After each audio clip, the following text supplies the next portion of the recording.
uma boa noite para você. Sexta-feira, Mundial News no ar e, como sempre, traz para você, nosso telespectador, o que foi notícia durante a semana e destaque aqui em nosso telejornal. Começamos falando de política. Aconteceu nesta semana a primeira reunião oficial de transição de governo no Paraná. A troca de informações entre representantes da atual e da futura gestão deveria começar em 3 de dezembro. Mas, a pedido do governador eleito Ratinho Júnior do PSD, Cida Borghetti do PP aceitou antecipar a data em 2 semanas. Após um acordo feito entre os governos, a reunião de transição foi marcada para esta segunda-feira. O objetivo era deixar o novo governo a par de todos os trâmites e operações já acertados para o ano que vem. O pedido para antecipar a transição veio da equipe do governador Ratinho Júnior, que pretende começar a gestão sem grandes surpresas no âmbito orçamentário. Porém, o candidato eleito não compareceu ao primeiro encontro de transição. Essa é uma equipe inicialmente de 5 pessoas que coordena essa transição. Esses 5 nomes foram estabelecidos por decreto. Temos a contrapartida dos 5 nomes também do governo. E serão mobilizados dezenas, ou talvez mais de dezenas, de profissionais, o que depende depois de cada área. Então, esse cronograma será estabelecido. À frente da equipe do atual governo, Dirceu Esperafico, chefe da Casa Civil, contará com a participação do secretário da Fazenda, José Luiz Vive, e Silvio Barros, secretário do Desenvolvimento Urbano, além de Carlos Eduardo de Moura, controlador-geral do Estado, e Sandro Kozikoski, procurador-geral do Estado. O ex-ministro Reinhold Stefanes irá coordenar a equipe do governador eleito, que será composta por João Carlos Ortega, Norberto Ortigara, Wilson Lipski e Priscila Bruneta. Informalmente, também devem contribuir no trabalho Guto Silva, Cláudio Stabile, Nildo Lubck e Heraldo Neves. As equipes de transição devem trabalhar juntas a partir de agora. E a expectativa é de que projetos em comum sejam discutidos em conjunto, como é o caso do projeto de lei que regulamenta as parcerias público-privadas. Os projetos PPP estão sendo discutidos nos 2 lados e possivelmente na próxima quarta-feira teremos um resumo, um relato final para ser encaminhado à Assembleia Legislativa. Aí há um encontro de pensamentos. E as equipes técnicas se reúnem amanhã na Procuradoria-Geral para ainda debater alguns detalhes. Chegará quarta-feira aqui ao Palácio e depois a equipe de transição vai continuar analisando. Mas é algo que está sendo encaminhado e está caminhando bem. O resultado final da primeira reunião de transição foi a integração das equipes e o esclarecimento da real situação do Estado. O Paraná vem realizando um trabalho já há alguns anos, no sentido de fazer um esforço para atingir o equilíbrio. Isso foi demonstrado com muita clareza aqui pelo secretário da Fazenda. Aproveitamos também estabelecer um cronograma de novos encontros. A governadora Cida Borghetti anunciou que irá deixar o governo com um saldo de 5 bilhões nas contas estaduais e sem nenhum comprometimento ao orçamento previsto para 2019, que é de aproximadamente 49 bilhões de reais. Primeiro que não são 5. O valor é bem menor do que sim aquilo que efetivamente está disponível, porque temos saldo, mas temos compromissos. É evidente que é uma situação melhor do que se tivéssemos problemas financeiros mais sérios, claro. Mas temos compromissos assumidos com os convênios, com os municípios, e temos também a arrecadação que vai até 31 de dezembro. Então há uma estimativa, não é um número fechado até hoje. Mas a estimativa é entre 1 e 2 bilhões de reais que ficarão disponíveis para utilização para o próximo governo. Mostramos também nesta semana a história de um homem de 40 anos que não é advogado, não é petista, nem político e muito menos da família do ex-presidente Lula. Mas ainda assim, ele vê o ex-presidente pelo menos 2 vezes por mês. Ele é o barbeiro de Lula na prisão. Isso mesmo, relembre na reportagem. Quem poderia imaginar que neste salão, em uma rua movimentada de Colombo, região metropolitana de Curitiba, sairia o responsável por cortar a barba e o cabelo do ex-presidente Lula? Eu nunca imaginava, que ia atender um ex-presidente, não. Pois é, nem o próprio Eliseu imaginava um dia fechar o salão 2 vezes por mês para seguir até a sede da Polícia Federal, onde o ex-presidente está preso para fazer o atendimento. A descoberta do nome de Eliseu Clemente foi feita após a divulgação da listagem das pessoas que fizeram visitas a Lula. Em meio a advogados e simpatizantes, Eliseu acabou se sobressaindo. Foi através de um cliente, né, que eu tenho aqui, que mora no Guaraituba, né? Trabalha com o advogado dele, o Manuel. Aí ele perguntou para mim um dia que se eu pudesse atender o ex-presidente, né? Aí eu aceitei o convite. Inicialmente, os advogados pediram para que o barbeiro mantivesse sigilo sobre o atendimento, para que ele não enfrentasse problemas, já que estávamos em ano político. Na primeira vez que eles me convidaram, né? Aí eles falaram que se pudesse ficar assim meio que em silêncio, né? Aí eu meio que não contei para ninguém, assim, deixei em silêncio. Aí depois um dia lá que ele falou para mim que dar um abraço na família, foi onde que eu contei para minha esposa, mas até então não tinha contado para ninguém. O atendimento é feito dentro da cela onde o ex-presidente se encontra. Em uma mala simples, o barbeiro leva os objetos para fazer o corte. O valor não é divulgado, mas, segundo Eliseu, foi estipulado pelos advogados que o contrataram. Mas o valor que você recebe para cortar a barba e o cabelo do ex-presidente não é o mesmo valor que você cobra no salão. É o mesmo valor? É. Não, um pouco mais. Eles calcularam um pouco mais por causa da distância, né? De eu ir lá e eu demoro, né, para atender ele, né? Uhum. Acho que eles calculam mais ou menos o tempo que eu gastaria, assim, tipo, para cortar um cabelo, a barba aqui, né? Que eu levo em média 15 a 20 minutos, né? Aí eles calcularam todo esse tempo e acho que daí eles fazem o cálculo foi feito assim. Não dá para ficar rico. Não é. Ele revela que a conversa com Lula é sempre sobre assuntos que não envolvem a política e o clima é descontraído. Ex-presidente muito bom, sabe? Uma pessoa muito descontraída, assim, brinca bastante. Dentro da cela, o ex-presidente tem acesso a equipamentos de ginástica, a uma televisão e um banheiro privativo. Um ambiente bem bom, sabe? Assim, grande, espaçoso. Eu acho que bem legal para ele lá, assim, um ambiente, sabe? Bem tranquilo. Agora, Eliseu segue seu trabalho no salão que construiu em frente à sua casa e considera que o fato de poder atender Lula é um privilégio. Para mim é uma honra, né? Tipo assim, atender o ex-presidente, né? Pessoa assim que foi presidente de 2 vezes, né? Então, eu acredito que é uma boa coisa para mim. Ele falou que vai vir cortar cabelo aqui no meu salão, né? Aí estou esperando. E no próximo bloco vamos falar sobre o caso da morte do jogador Daniel. A Polícia Civil divulgou nesta semana alguns laudos que apontam a causa de fato da morte. Daqui a pouquinho.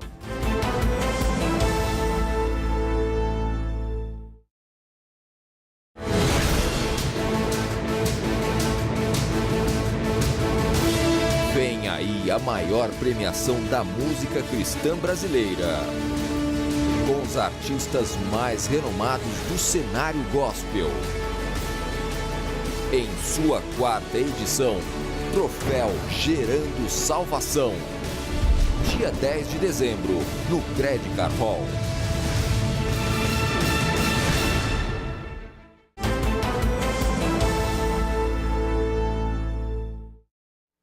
O inquérito policial da Delegacia de São José dos Pinhais, na região metropolitana de Curitiba, que apura a morte do jogador Daniel Correia de Freitas, foi concluído nesta semana e entregue ao Ministério Público, que agora dará continuidade ao processo.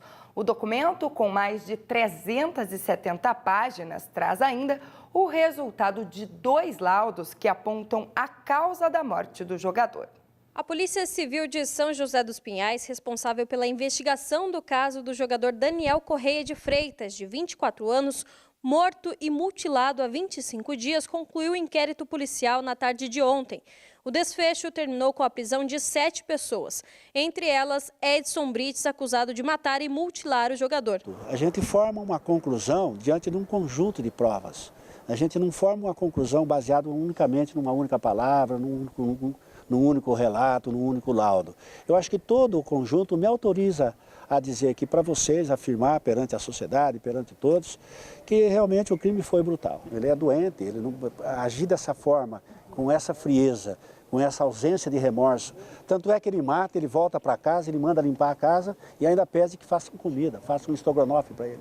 E ele consegue se alimentar depois de tudo aquilo que ele praticou. Vai haver agora toda uma instrução criminal. Haverá agora, após o inquérito policial, instaurada a ação penal, haverá toda uma instrução criminal onde isso vai ficar bem delimitado. Isso é um trabalho rigoroso, técnico, que deverá ser feito agora em termos de Poder Judiciário. Os laudos periciais foram entregues nesta quinta-feira e apontam que Daniel sofreu várias agressões e que teria morrido por conta do golpe de faca feito em sua jugular. A conclusão é que o Daniel foi degolado, uma degola parcial quase completa, com exposição da coluna cervical e em tempo muito próximo, não se pode precisar exatamente, também foi parcialmente emasculado. E a causa-mortes foi, evidentemente, a degola. A divulgação dos laudos periciais da cena do crime, da casa, do carro e do corpo de Daniel apenas trouxeram informações que corroboram com o inquérito policial. E vimos que realmente os laudos vieram para robustecer aquilo que já temos dentro do inquérito policial. Toda a linha investigativa hoje ela vai ao encontro do que os laudos estão dizendo. A família da vítima acompanhou a divulgação dos resultados através de seu advogado. E, segundo ele, o sentimento é de justiça. Agora, eu estava em tempo real com a família aqui, e a família agradecendo a todo tempo, tantos peritos, né? Quantos peritos trabalhando num caso. Então, isso traz um alento à família, traz um conforto, mesmo que o Daniel não possa voltar, mas a família sente um conforto num estado que não é o deles.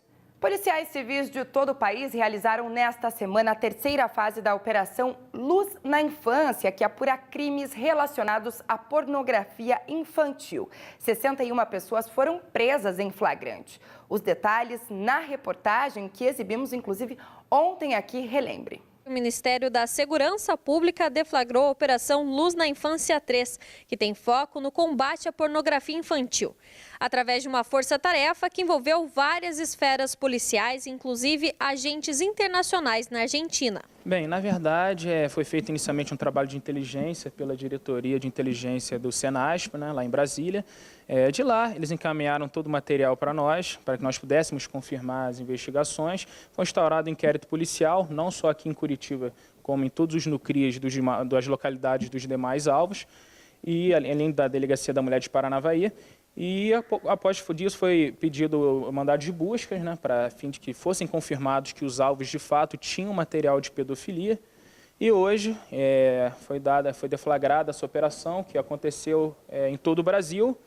E, além disso, também ocorreu na Argentina, com diversos mandados também na Argentina, evidenciando que se trata de uma operação internacional de combate à pedofilia. Esta é a terceira fase da operação, que ocorreu em 18 estados, no Distrito Federal e na Argentina. Foram dezenas de mandados de busca e apreensão, além das prisões feitas em flagrante. Bem, na verdade, foram só mandados de busca, né, porque nós temos ferramentas de inteligência que nós conseguimos identificar que as pessoas estão fazendo esse download desse tipo de arquivo. É até uma coisa importante a gente constar, porque as pessoas às vezes acham que, por estarem ali na frente do computador, elas acham que a polícia não vai chegar até elas, o que é um grande equívoco. Nós conseguimos chegar, e tanto que essa operação nada mais é do que isso, a comprovação que a polícia, ela trabalhando, ela consegue chegar até esse tipo de criminoso, e as pessoas vão realmente pagar pelos esses crimes que são muito graves, que envolvem criança e adolescente. No Brasil foram expedidos 69 mandados e 41 foram destinados à Argentina.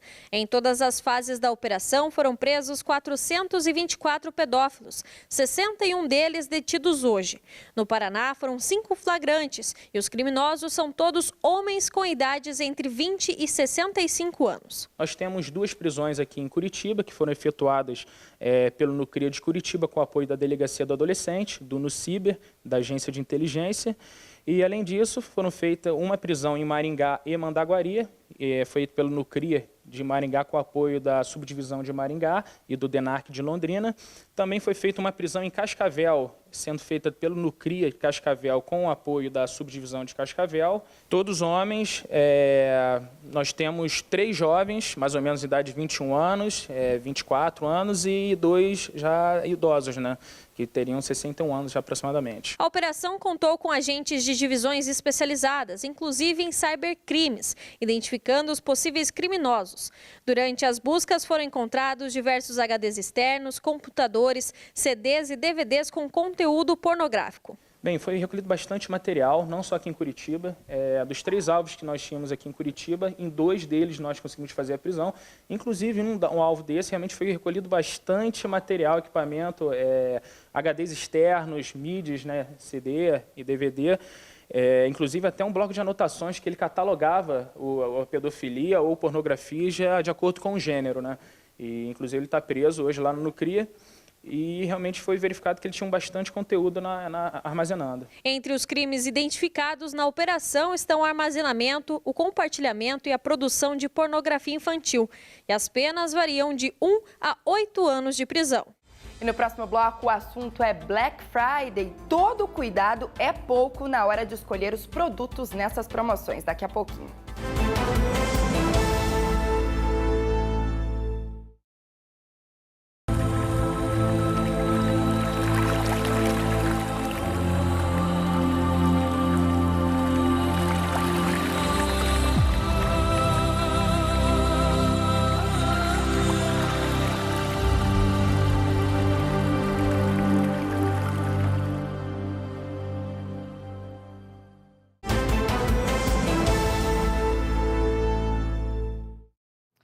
Ganhou destaque em nosso telejornal nesta semana também a história, o caso do macaco da espécie bugio que atacou uma criança, isso na semana passada. E ele continua rondando o condomínio em Araucária, na região metropolitana de Curitiba.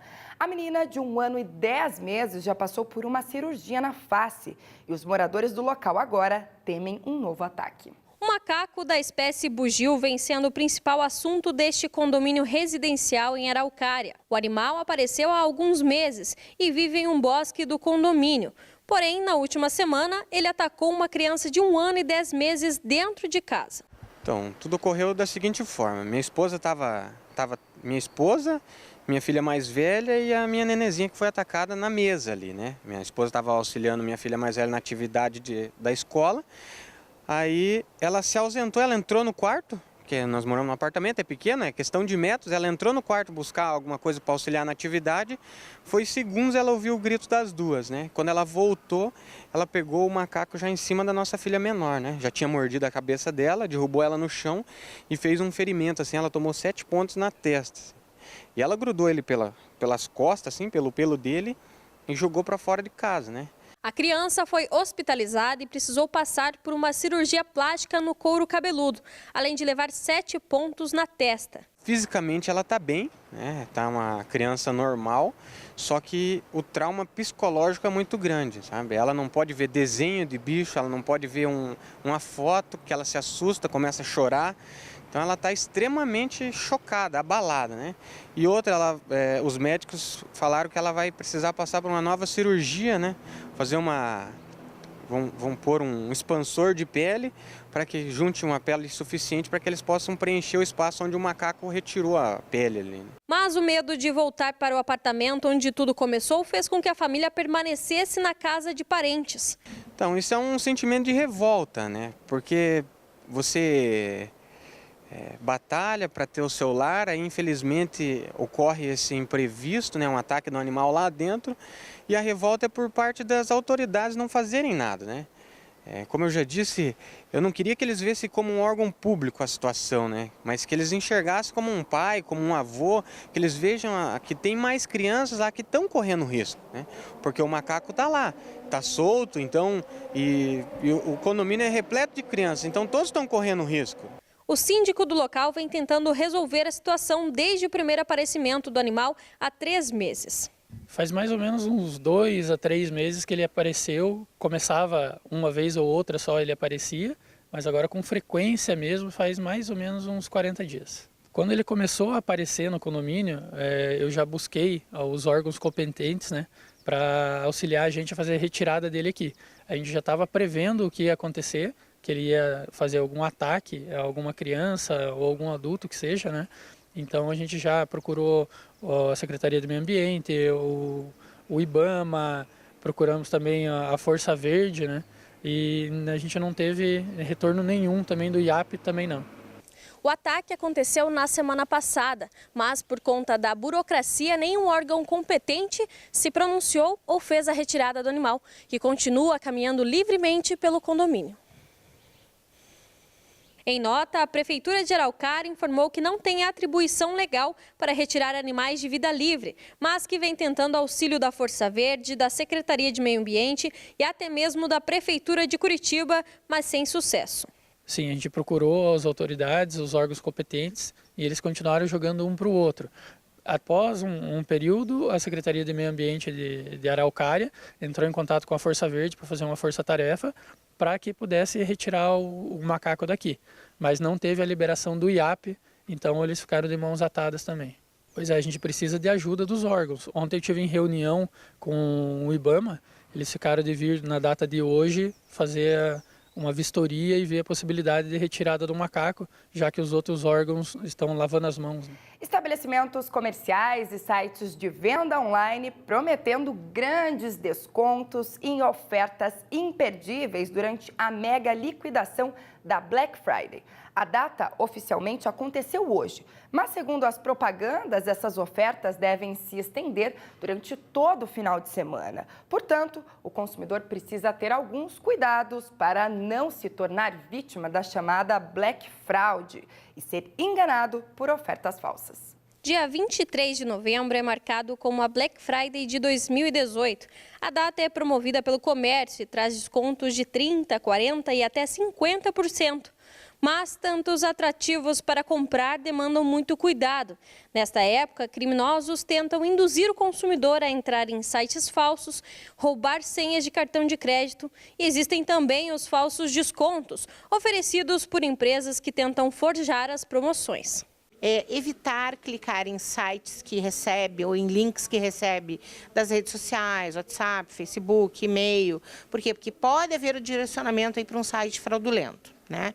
Então o consumidor tem que ficar atento. Ele quer comprar um produto num estabelecimento que ele já conhece, digita o nome do estabelecimento, enfim, do site no seu navegador. Entrar via link pode resultar aí no marapu. Avaliar se, primeiro, precisa comprar aquele produto naquele momento, porque às vezes assim, o preço está legal, muito atrativo, mas eu não preciso comprar esse produto nesse momento. Né? Segundo, eu posso comprar esse produto nesse momento? Esse é um outro ponto. A Black Friday chegou ao Brasil em 2010, mas o conceito acabou sendo banalizado pelas lojas que vendiam sem desconto, com o famoso tudo pela metade do dobro. Com a fiscalização dos órgãos de defesa do consumidor, a data vem ganhando a confiança do público. Menos do que ontem em termos de problema, ou menos que nos anos e edições anteriores, até por conta das ferramentas que o consumidor tem à sua disposição. Né? Hoje o consumidor, por exemplo, pode acompanhar através dos buscadores a variação do preço desse produto que ele deseja ao longo de 30, 60, 6 meses, um ano anteriores. Então isso é muito relevante e o consumidor deve fazer esse acompanhamento. Até para chegar no momento, lá na sexta-feira, dia 23, e olhar e falar, não, isso aqui não está em oferta, não vale a pena, é uma mentira, enfim. Para ajudar o consumidor a aproveitar as promoções, o próprio Procon lançou uma listagem de empresas que não possuem bons índices de atendimento e entrega correta de produto. Nós divulgamos uma lista de mais de 400 sites, essa lista foi elaborada pelo Procon de São Paulo, os sites que devem ser evitados. Né? Então o consumidor tem que ficar atento, olhar bem, não se deixar levar pela oferta e comprar um site que ele nunca ouviu falar, que ele não pesquisou antes, porque pode, de novo, levar um prejuízo. Sendo assim, é preciso ficar atento e aproveitar as promoções com cautela. E caso você se depare com algum problema, tanto na hora da compra quanto na hora da entrega, o Procon disponibiliza vários canais para as denúncias. Nós temos a plataforma consumidor.gov.br, todo o grande varejo que vai estar em peso na Black Friday participa, o consumidor pode fazer sua reclamação pela internet, ele funciona 24/7, basta o consumidor entrar lá, consumidor.gov.br. E o Mundial News desta sexta-feira fica por aqui. Uma ótima noite para você, um excelente final de semana. Te espero segunda. Até lá.